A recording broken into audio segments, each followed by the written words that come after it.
Shalom Bapak Ibu Saudara kekasih dalam nama Tuhan kita, Tuhan Yesus Kristus. Dan selamat bertemu kembali di YouTube saya, Pendeta Rudolf H. Pasaribu Channel. Dengan dan lewat channel ini saya komit untuk senantiasa menyebarkan pengajaran firman Tuhan. Karena saya percaya berlandaskan Yesaya pasal 55 ayat 11 bahwa firman Tuhan yang saya dan Bapak Ibu, saudara-saudara semuanya juga ikut sebar lewat apapun termasuk lewat video ini tidak akan kembali dengan sia-sia, tetapi akan bekerja sendiri lewat kuasa dan berkat urapan Roh Kudus. Mari Bapak Ibu, saudara-saudara semuanya, saya ajak membantu saya menyebarkan pengajaran firman Tuhan, khotbah di ibadah Minggu Estomihi. Estomihi artinya, jadilah bagiku gunung batu, tempat perlindungan. Didasarkan pada Mazmur 31 ayat 3b, tanggal 27 Februari 2022. Terambil dari kitab Yesaya pasal 55 ayat 10 sampai 13 dan epistel dari Injil Matius pasal 13 ayat 18 sampai dengan ayat 23. Diikat oleh topik atau tema, firman Tuhan tidak akan kembali dengan sia-sia. Dalam bahasa Batak Toba dituliskan, Dang mulak buti hata ni de Batak. Saya baca untuk kita, mari Bapak Ibu dan saudara-saudara simaklah pembacaan firman Tuhan berikut ini. Judul perikop Yesaya pasal 55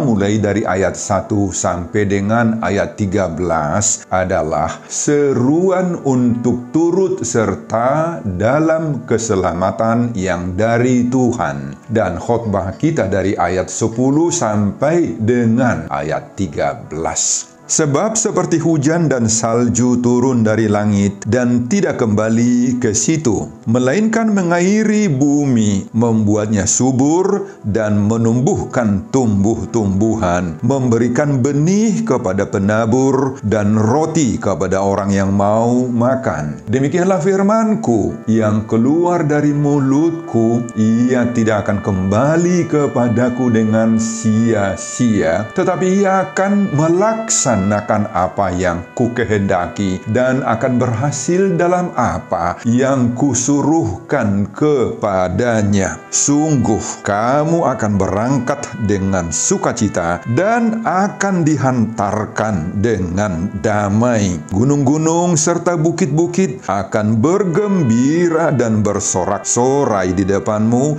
dan segala pohon-pohonan di padang akan bertepuk tangan. Sebagai ganti semak duri akan tumbuh pohon sanobar, dan sebagai ganti kecubung akan tumbuh pohon murat, dan itu akan terjadi sebagai kemasyuran bagi Tuhan, sebagai tanda abadi yang tidak akan lenyap. Saudara, demikianlah firman Tuhan khotbah di ibadah Minggu Estomihi 27 Februari 2022 yang berbicara tentang peranan dan kuasa firman Allah dalam hidup orang percaya. Dihubungkan dengan topik atau tema minggu, firman Tuhan tidak akan kembali dengan sia-sia. Saudara, situasi orang Israel ketika menerima firman ini dari Yesaya sedang berada di pembuangan Babel. Berbicara tentang pembuangan Babel yang dialami oleh orang Yehuda, kita mengingat 3 gelombang, yakni gelombang pertama itu terjadi tahun 605 sebelum Kristus. Nebukadnezar memboyong para pemuda yang gagah perkasa. Di antara mereka adalah Daniel, Sadrah, Mesak, dan Abednego. Juga orang-orang pintar, ahli-ahli, misalnya ahli pertanian, ahli perdagangan, teknolog, ekonom, dan tukang-tukang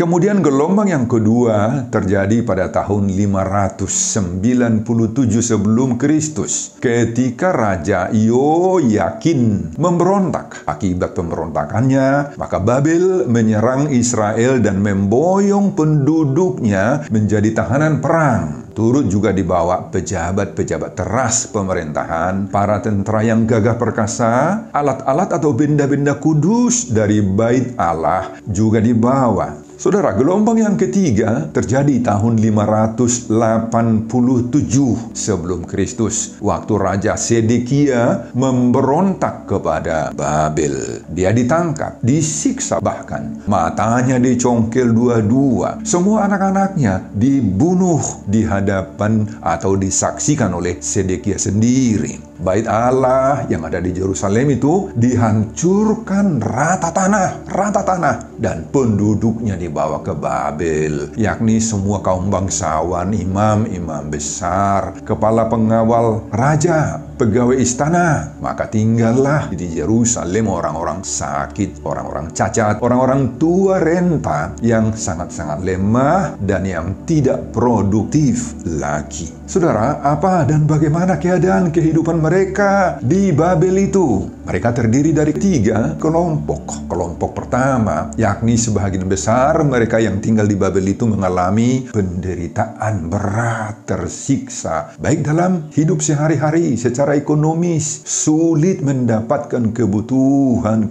pokoknya, dan merasa tertekan dari ragam-ragam hal. Namun, meskipun mereka menderita, tetap setia kepada Tuhan. Mereka tetap rindu pulang ke Yerusalem. Kelompok yang kedua, banyak juga di antara orang-orang yang terbuang itu yang diangkat, dipekerjakan sebagai pegawai, sebagai pekerja negara, menjadi pejabat pemerintahan. Karena memang mereka memiliki bakat, keahlian, dan keterampilan tertentu. Selain pejabat negara, ada juga sebagai tukang, ahli pahat, sebagai guru, dan lain-lain. Nah, banyak di antara mereka yang menjadi kaya, menjadi pengusaha, atau pemilik kebun, hidupnya makmur. Kelompok yang ketiga, nah ini, dalam berbagai keadaan sedemikian, yakni ada kekayaan, ada kemakmuran, tetapi banyak di antara mereka itu yang mengalami pergeseran iman, kendor, bahkan bobrok di bidang iman, kerohanian, agama. Mereka semakin menjauh dari Tuhan, persekutuan dengan Tuhan terputus, mereka menjadi lupa Tuhan. Selain itu, mereka juga kompromistis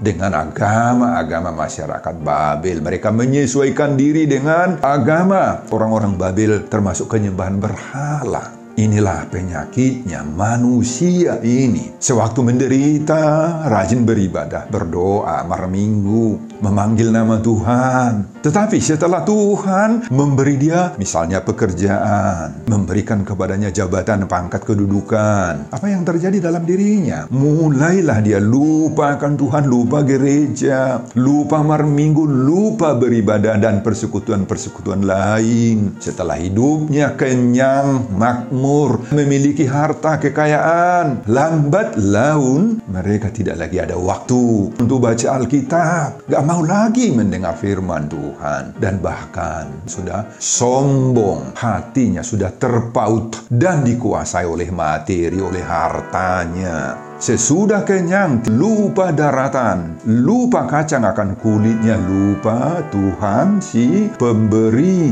berkat itu. Saudara, dalam keadaan yang demikianlah Yesaya mendatangi ketiga-tiga kelompok ini, menyuarakan berita sukacita, menumbuhkan pengharapan, membangun kembali, memulihkan semangat mereka agar tidak mau putus asa, dan mengingatkan orang-orang yang sudah kaya itu agar mereka tidak melupakan Tuhan, tidak menjadi sombong oleh harta yang mereka miliki.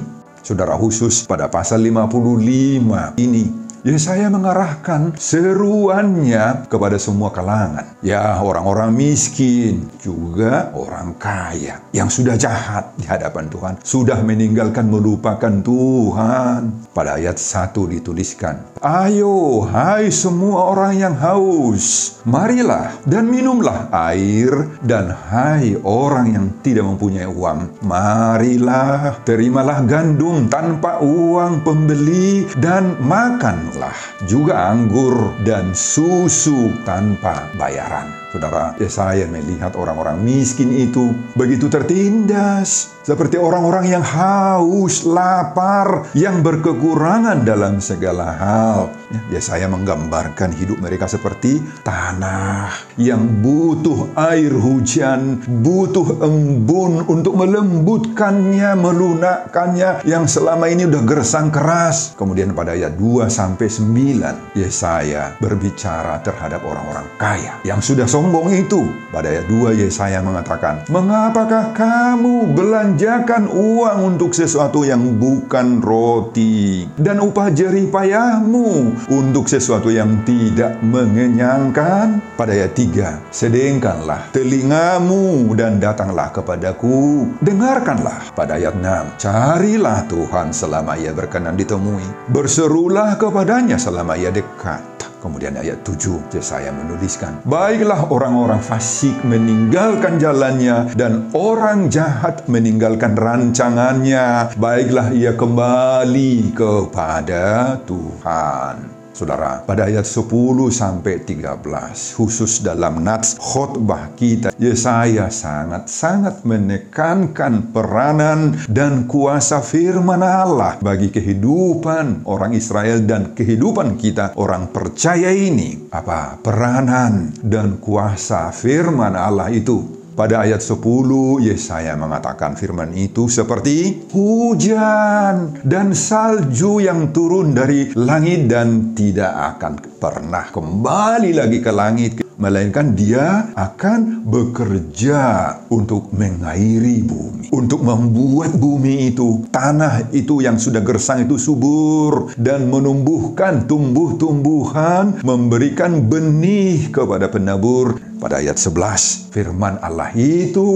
tidak akan pernah sia-sia, tidak pernah gagal. Dia akan terus bekerja di hati, di hidupnya orang yang menerimanya. Kemudian pada ayat 12 dan ayat 13, Yesaya mengatakan, Tuhan itu berkuasa untuk merubah segala sesuatu dalam hidup kita ini. Gambaran kuasa Tuhan yang mampu merubah itu seperti semak duri. Itu digantikan oleh Tuhan menjadi pohon sanobar, atau menggantikan pohon kecubung dengan pohon murad. Jadi, tidak sulit bagi Tuhan, Bapak Ibu, untuk merubah berbagai-bagai kehidupan kita, penderitaan kita, kondisi hidup kita, sehingga akan terbitlah sukacita, kegembiraan, dan sorak-sorai. Tuhan bisa menjungkir balikkan penderitaan itu menjadi lasni roha, olop-olop, doh sukacita dalam hidup kita. Bisa. Saudara, Yesaya mau menyadarkan kita saat ini agar sungguh-sungguh percaya kepada kuasa firman Tuhan. Itulah gunung batu tempat perlindungan kita, Bapak Ibu, sebagaimana nama Minggu Estomihi yang dipertegas lagi dengan seruan topik Minggu Firman Allah tidak akan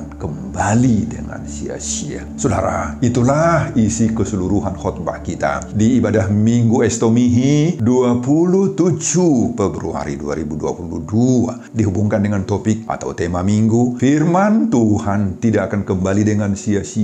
Dan mulak boti hatani dia bata. Saudara, apa pengajaran dari khotbah ini bagi kita? Pengajaran pertama, percayai bahwa firman Tuhan adalah kuasa Allah. Saudara, dalam khotbah ini Yesaya menekankan pentingnya peranan firman. Apakah firman itu, Bapak Ibu? Ini perlu kita pahami dengan benar. Kenapa? Karena banyak di antara kita yang belum paham betul tentang hakikat dan keberadaan firman. Saudara, firman bukan saja suara, kata-kata, atau kalimat-kalimat yang diucapkan oleh Allah. Bukan. Kalau disebutkan, maka berfirmanlah Allah, itu tidak sekedar mau menyebutkan bahwa maka Allah berbicara, Allah berkata-kata, Allah bersuara, dan seterusnya. Tidak. Kalau kita baca Yohanes pasal 1 ayat 1, dikatakan di sana, pada mulanya adalah firman. Firman itu bersama-sama dengan Allah, dan firman firman itu adalah Allah.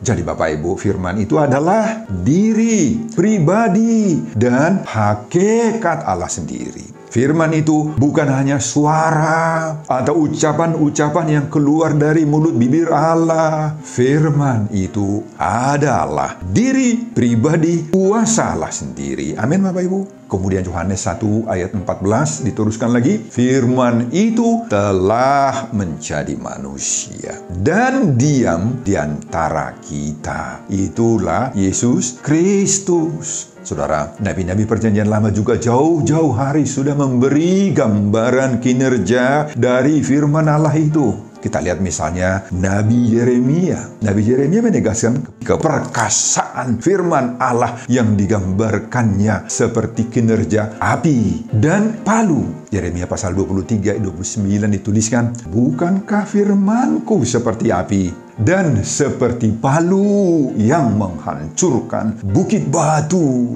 Wah, begitu hebat kinerja daripada firman ini Bapak Ibu.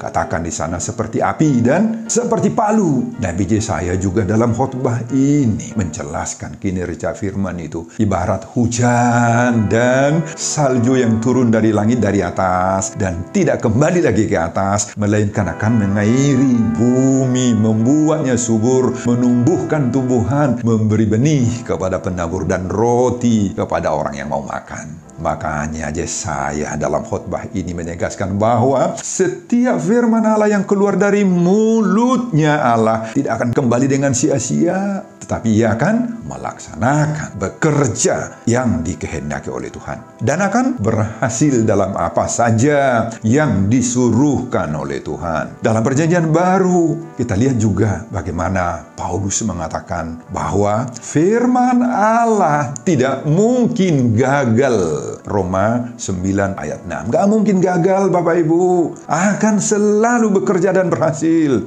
Nah, demikian juga Ibrani pasal 4 ayat 12. Juga mendeklarasikan bahwa firman Allah itu hidup dan kuat. Dan lebih tajam dari pedang bermata dua manapun. Wah, sangat penting apa yang dikatakan oleh Ibrani 4 ayat 12 ini. Firman itu hidup dan kuat. Hidup dan kuat. Itulah firman itu. Saudara-saudara, ini memberi kepastian bagi kita bahwa firman Allah yang adalah diri dan kekuatan Allah itu harus kita percayai, kita hidupi, dan aplikasikan dalam hidup kita sehari-hari. Sekali lagi kita tegaskan bahwa firman Allah itu bukan memiliki kuasa, bukan. Firman Allah itu adalah kuasa yang sudah nampak di dalam diri Yesus. Karl Barth, seorang teolog Jerman, mengatakan firman atau logos atau verbum bahasa Latinnya telah nyata dalam 3 wujud. Firman yang telah menjadi manusia, yaitu Yesus Kristus. Firman yang tertulis, yakni Alkitab Perjanjian Lama, Perjanjian Baru. Dan yang ketiga, firman yang diajarkan, dikhotbahkan, dan dinyanyikan. Saudara, mari kita diajak sekarang. Kita semakin menghayati makna dan hakikat firman ini. Amin Bapak Ibu, itu pengajaran pertama. Pengajaran kedua, jika tinggal dalam firman, kita akan kuat menghadapi tantangan. Saudara, saya pakai kata tinggal di sini tanda kutip. Saudara, mari kita belajar dari pengalaman dan kesaksian yang luar biasa dari pemazmur. Ketika dia mencintai firman, mencintai Taurat, dan senantiasa mau tinggal berdiam dan menghidupi firman itu. Apa yang dia rasakan? Pada Mazmur 119 ayat 97 sampai 100 dia menuliskan, betapa ku cintai Tauratmu, aku merenungkannya sepanjang hari. Perintahmu membuat aku lebih bijaksana daripada musuh-musuhku, sebab selama-lamanya itu ada padaku. Aku lebih berakal budi daripada semua pengajarku, sebab peringatan-peringatanmu ku renung.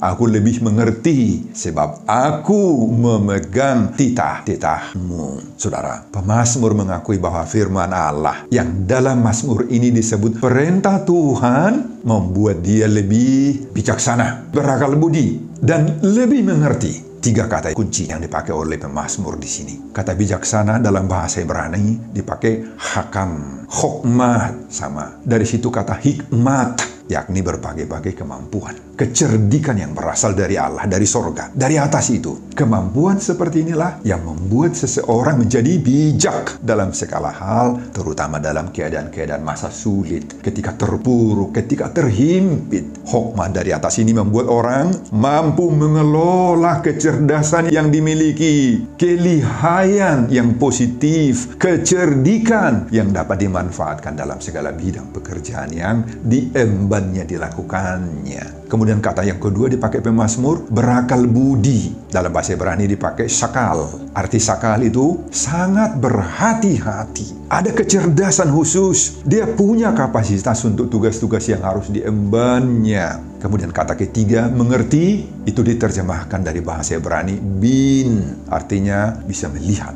bisa mengetahui, bisa menganalisa situasi. Yakni ada kemampuan-kemampuan untuk membedakan mana yang benar dan mana yang salah.